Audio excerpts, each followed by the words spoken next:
Have you ever felt so overwhelmed by pain or suffering that you didn't even know what to pray? We've all been there in those dark moments where the path ahead seems impossible. It's in these times that we can look to the most powerful example of prayer in the face of suffering. Jesus in the Garden of Gethsemane. While we will never carry the weight of the world's sin on our shoulders, we each will go through dark and difficult times. Just before his crucifixion, Jesus went to the garden to pray. He was in agony, facing an unimaginable burden.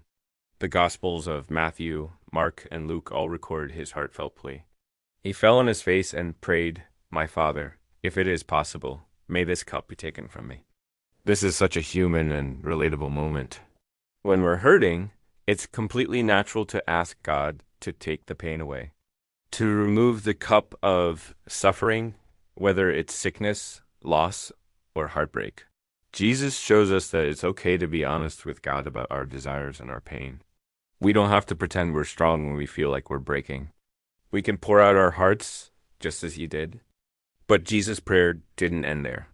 This is the crucial part that transforms it from a prayer of desperation into a prayer of profound faith.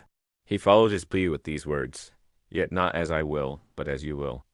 This is the ultimate act of submission and trust. Even in his darkest hour, Jesus surrendered his own will to the Father's plan. He trusted that even though the path was filled with suffering, God's purpose was greater. So, what does this mean for us? It means we can bring our honest requests to God.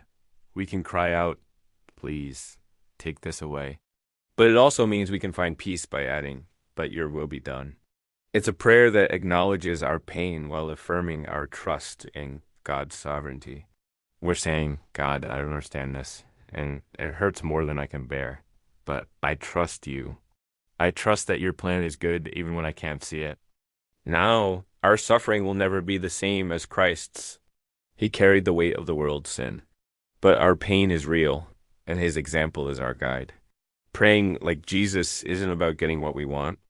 It's about aligning our hearts with God's will, finding strength in his presence, and trusting his ultimate plan, no matter what cup we are asked to drink. So next time you find yourself in a season of suffering, remember the prayer in the garden. Be honest about your pain, but also find the courage to surrender. Not my will, but yours be done. That is where true strength and peace are found.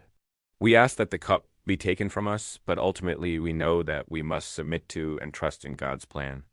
Thanks so much for watching.